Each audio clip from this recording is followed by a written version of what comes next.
I'm glad I wore my blue suit today. It's my lucky suit. My lucky blue suit. What do we got workout Wednesday with Noah today? That's right. Should we stretch first? It's probably a good idea. Yeah. I usually stretch before I work out. I usually stretch things like stretch truth, stretch the budget, that kind of stretching.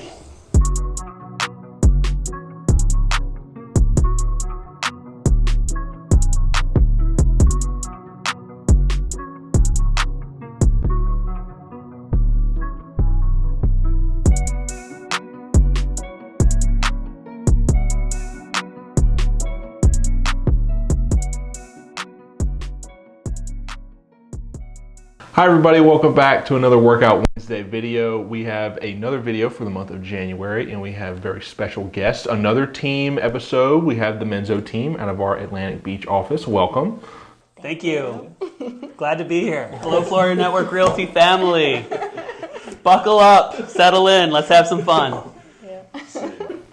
Super excited to do this video. Before we get into our topic, I want to learn a little bit more about y'all.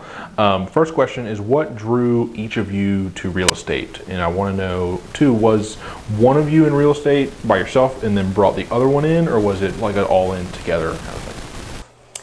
Well, I would say that we each had kind of different reasons that we were drawn to real estate, although I would say Joe's reasoning was what officially brought us into real estate. I had always been a home searcher. I just always loved searching for homes, whether it was for us or if my parents were looking or my sister or a friend, whoever. I would always like immediately jump on the computer and be like, I'm going to find what they're looking for. I just loved searching for houses. Yeah. But Joe was working at Trader Joe's when we moved here. We moved here 10 years ago from Michigan with Trader Joe's. And he was working with Trader Joe's. And when people would move here or relocate here, he would recommend one of his friends as a realtor to help them like look for a house. And his friend told him one year, thanks so much for all the like leads that you've sent me. It's been awesome for my business. And he like shared with him just kind of like how much he made with just the leads he sent his way. And Joe just thought, oh my gosh, I could be doing this. And he's not like more talented than I am or better at talking than I am. Yeah. This is something that we could do together and it would be fun. So he said, Shauna, we're going to go into real estate. And of course I thought that was crazy. But he's like, well, when I said we were going to move to Florida, you thought that was crazy too, but it was like the best decision we made. Yeah. So I'm like, okay, that's true. So we jumped into real estate together at the same time. We took our class together, studied together, took our tests together, luckily passed everything together, and here we are. Yeah. And as Shauna explained, we were already doing the search and excited when we would meet somebody who was in that search and had a goal to find a home. And because we loved our own home searches for ourselves and felt the reward when we would see our value grow and knew how much we loved putting our own style into the home and making it our home, that we took that excitement to share then that experience with the next person. Even though we weren't the realtors for them, we were missing out on the most rewarding part because we would do the search and then send them out with one of our friends who then got to do the fun parts, showing them the home and feeling the reward of them seeing themselves in it. And once we connected our minds on the fact that that could be us, we were, well, after I convinced Shauna that it was a great idea, we were over the moon and engaged with each step along the way, even while some of them were hurdles, you know, getting through the class and getting licensed. Those were challenges, but challenges that we went through together and excited toward what was on the other side. So yeah, it reminds me of I interviewed Priscilla Johnson out of the Ponte Vedra office yesterday, and it reminds me a lot of her story, how her husband was in banking and he worked with commercial real estate a lot. I'm hoping I'm not butchering her story. Sorry, Priscilla, if you see this. But she was a music teacher, and then she decided finally to get into real estate. And it was just that push of like, I don't know if this is going to work, but we're going to do it anyways. And if it works out, it works out. And if it doesn't, well, at least we tried. Yeah. Next question before we get into our topic for today. Can you share a memorable experience where you helped a client either achieve their goal or it was a particularly like rewarding sale or listing or anything like that? Yeah. We have lots of exciting experiences that we've had. But I think one that was extra special for us is we had a couple that we were working with. They were VA buyers, and they were, losing out on the houses that they were putting offers in on. And we had one of our other clients reach out saying that they were interested in a home, but they weren't sure about like having to sell their home to buy a home. And this house just happened to fall perfectly into the criteria that our VA buyers were looking for. Yeah. So we were able to take our buyer/seller couple to see the house they were interested in, to see if they were actually interested in it. Once they knew they were interested, we brought our VA buyers to see their house off market. Yeah. Then they were interested in that, and we were able to coordinate selling that house so they could buy their other house. And it was just special to be able to help both of them accomplish a goal all together, to get to work with our previous clients again and help new clients get to the beach. Very unique. I like that. So now for today's topic. Anybody that's watching today's video, we're talking about open houses. And the first question for it is, from your perspective, how important do you think that open houses are in today's market? More important than ever before. So right now, ever since August, when we saw a change in the laws requiring a representation agreement for a buyer interested in touring a home, we're seeing ever since then, buyers are more reluctant to sign an agreement if they're just trying to put their toe in the water to see a home. Some of them don't want to make that commitment and sign to take the realtor to see a whole tour of homes until they know that they're really ready for that next step. As a result, open houses don't have all that same commitment to agree to. And so we see open house traffic since then on a significant increase, because people can visit those open houses without having to sign an agreement. And for us, we've always identified that being the best way to connect with the market. Put your finger on the pulse of what the customers are actually thinking. Sometimes you can set some misconceptions straight. Sometimes you can hear right from the buyer source what their feelings are, their challenges, and what represents other buyers as a whole in the market. And so when we see that there's shifting times or changes in how the industry's flowing, this really has helped put us right to the base of what buyers are thinking, and helped keep us in a position of strength with sellers too, because they see that we're right there in the mix every week with our finger on the pulse of what the market's responding like. And whether it's a crazy gangbusters busy open house or whether it's a little slower, that every weekend helps us to polish our own tools. It helps us also staying relevant and familiar with what the market is and staying on the forefront, because we see a lot of customers who see us more than once and see us repeated in different areas or different homes around the area. And that helps maintain our expert perception to the buyers. And again, more folks are in open houses now than previous because of that not need to commit immediately. So I would say absolutely now more than ever, open houses are important. And with that increased traffic, what are your top 3 priorities whenever you're preparing for an open house? And what are you doing to make it a lasting impression for these people that are visiting it? Great question. One of the most important things is preparing. So in preparing it, absolutely reaching out to the listing agent, finding what are additional key features of the home, but also making sure that that listing agent's putting it in the MLS, because putting it in the MLS pushes it out to all those third-party sites. And let's be real, people live on their phones. They live by their Zillow updates, their Realtor.com, and all the .com sites that they get their open house alerts to. People are definitely shaping their weekend behavior by this in their hand. And so if they have the alert that there's an open house happening, it's only come through that listing agent listing it as an open house in the MLS system. So reaching out to the listing agent, paramount, number one, most important thing to make sure that it has the biggest reach to get the return traffic. And then also, yes, learning the key features of the house. Additional things to prepare, sharing it. So sharing it means emailing it out to our huge network of realtors in the area, both here within Florida Network Realty, but also agents just selling within the area that the listing's in. And I would say that for every open house we do on our own listings, we're sending that email out to thousands of additional realtors. That sharing, and along with social media sharing, has a whole secondary reach, which is important. And then another thing, what would you say is important? Well, something that, is a very basic kind of thing, but that we've seen other agents overlook is putting out signs.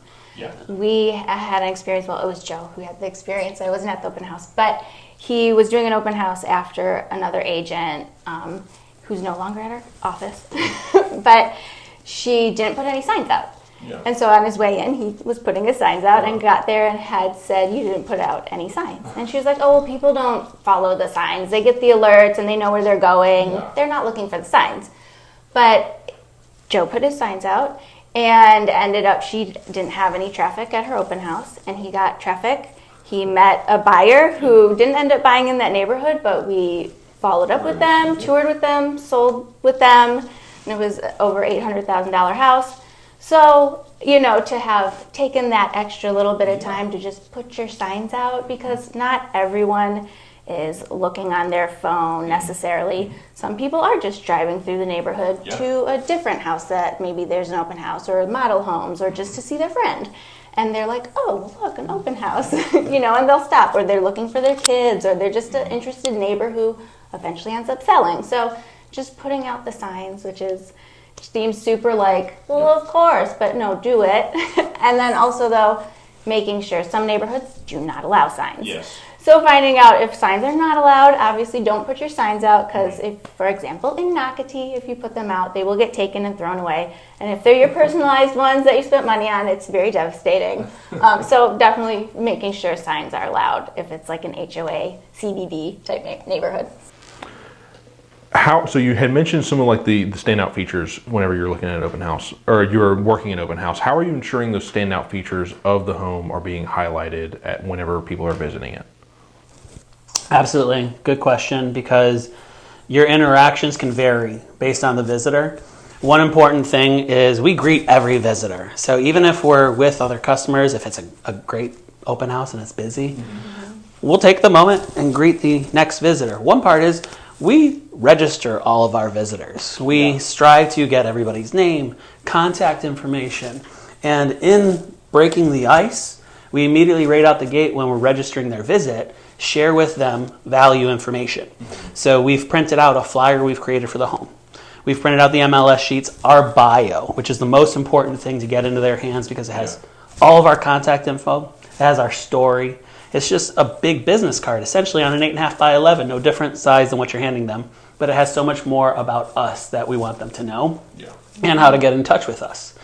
The highlights sheet, if there's upgrades or improvements made. So a couple pieces of information go right into their hands when we welcome them in and have already then received their name and contact. Once then they're welcomed past us and encouraged to look around a little bit more, we then start curating a showing. As they're walking around, we're sharing some of those highlights as they're going to soon be seeing them, or queuing them up to be looking for, whether it's that primary closet that's great before they enter into the primary suite, or other finishes or things that are extra that you want to make sure that they don't miss, or in them seeing it, you want to give the information that would make that visual that much more valuable.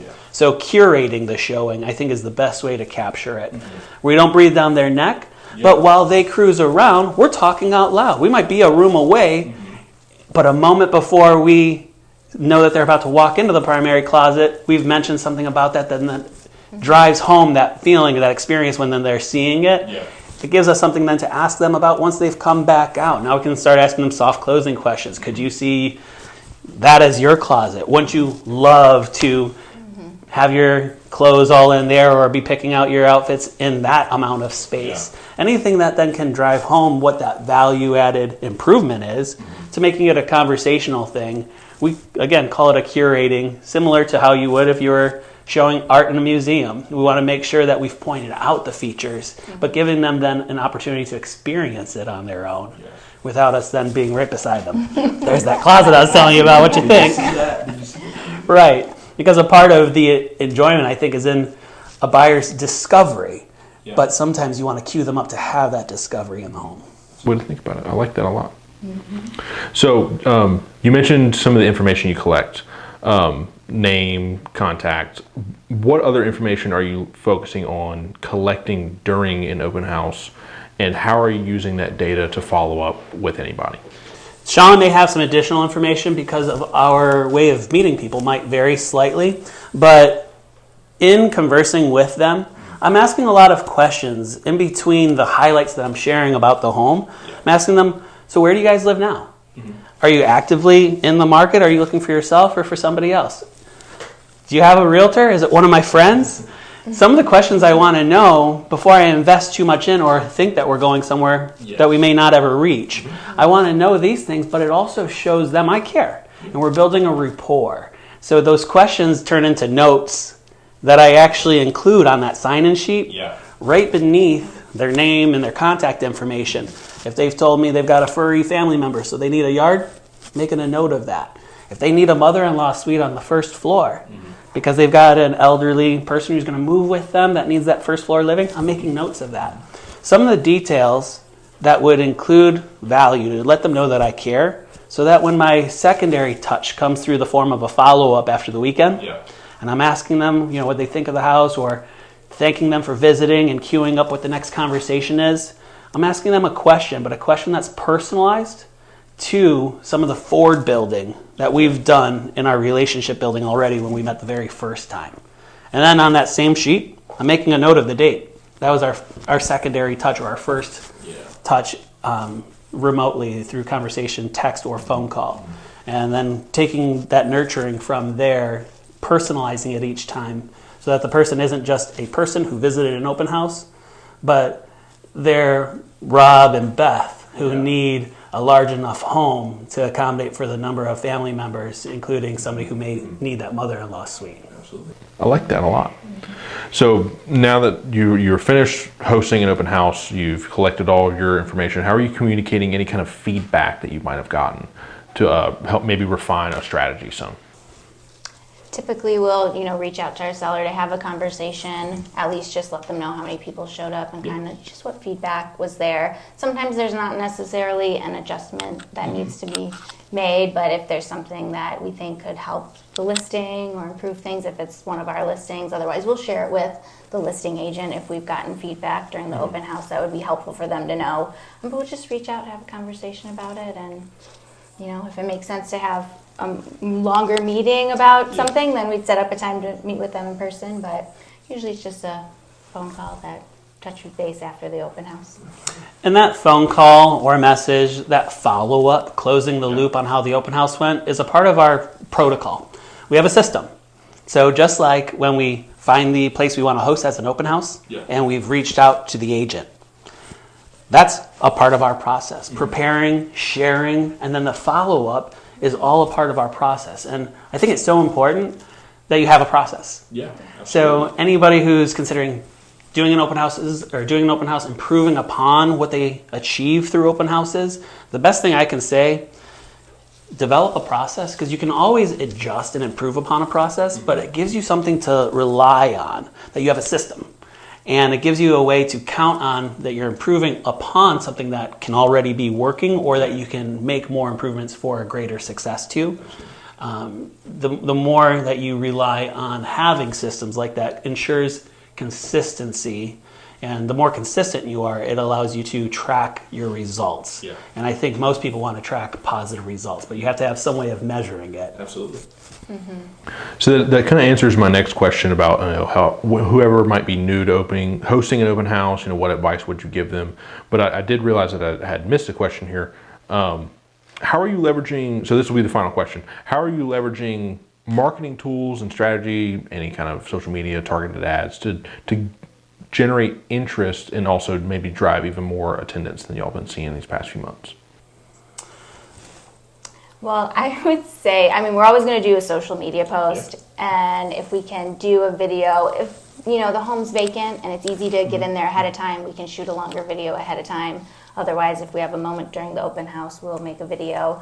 But doing posts, videos, if there's a Facebook group that you're a part of that makes sense to share it with, or if you personally have clients who you think would be interested, either messaging them or calling them personally, inviting them to come out and see the place. And sometimes that's a good way to build a stronger relationship with a client you have who's maybe not seriously searching is finding an open house opportunity that matches what they're looking for, the area they want to be in, and inviting them. And then you have that extra engagement with them, and potentially, they'll come to the open house, and you'll still meet other people hopefully at the open house. But if you can get them to come and interact even more with them, that's just developing that relationship stronger. But doing that, and then sometimes depending, if it's like our listing, we'll do a targeted marketing ad sometimes, a boosted post, those kind of extra things to help hopefully generate a little bit of extra traffic.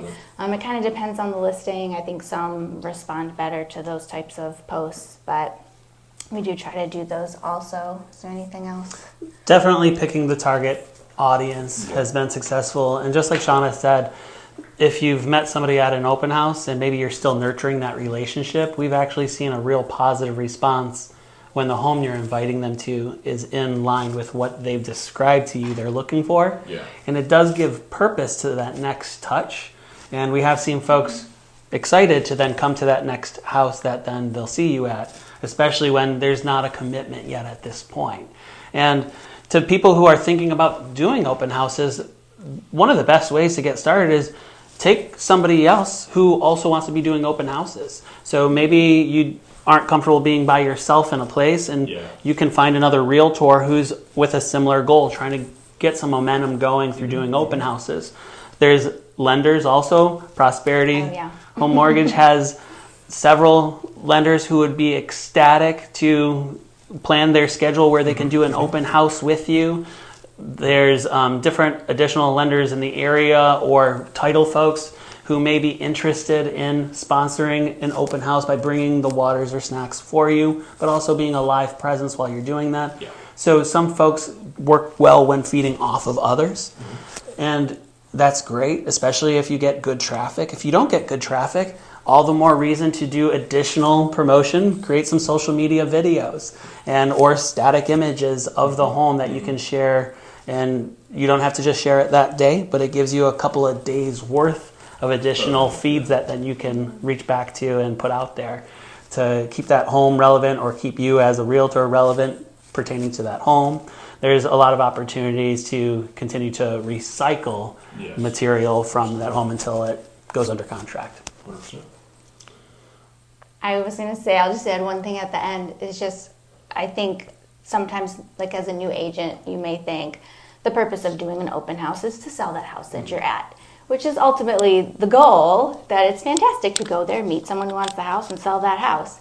But really, you're there to meet buyers who maybe want to look in other areas or at other homes, but you're also there potentially to meet sellers, because sometimes you'll meet people within the neighborhood who are going to sell in the future, and they'll meet you. But it's the purpose is ultimately to meet people and connect with them, to just show them kind of your value by showing the house, highlighting the house well, having your marketing material. Because we've had one of our clients came to one of our open houses, not for the house. She was really just going to open houses, kind of interviewing agents secretly. She didn't say, I'm looking for an agent. She just came in, toured the home with you, laughed.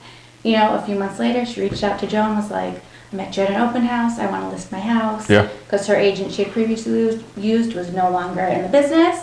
So she was out just shopping for agents. So you don't necessarily know why each person's coming into your open house. Absolutely. So it's just really getting to know them, showing your knowledge of the home in the area, and then just through that experience with you, whether they're a buyer or a seller, they'll want to connect again. And then they might just reach out to you when you least expect it. So. And in connecting with these customers when they come to the open house, we like to express to them that we know people don't buy houses every single day.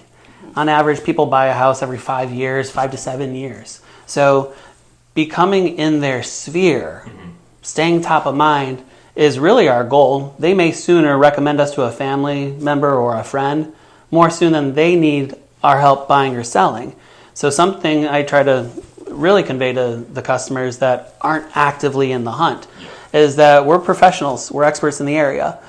We know painters, plumbers, palm cutters, anything for all your home needs And these are people whom we've developed relationships with and seen their expertise over time, proving that they're good for what they're in charge of, what our need is, where we would reach out for them. And these resources have been people that we've then put in touch to our customers. I mean, I've had an awesome electrician now help several of our customers who actually haven't even yet bought or sold. But what that's done is put us in a position that we're their point person when they have a need or need a resource locally, that we can recommend somebody of a higher tier, and that puts more trust in us. So when they have then their next home need, we're the first person they think of. And that's really been something that I always try to communicate. If it's not that they're actively in the house hunt, let's stay in touch, because I can help you more living in your home more soon than when you might 5 years from now be ready to buy or sell.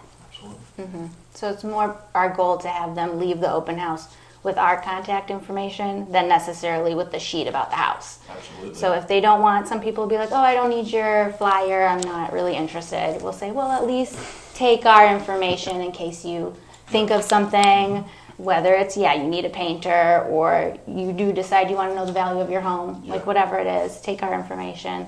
And we'll let people know that we are going to follow up after the weekend. So if we text you or call, don't be surprised. We're just going to thank you for visiting. And if you've thought of something you want to ask us, then now we're on the phone together or in a message together. It kind of just depends on what feels right with that person.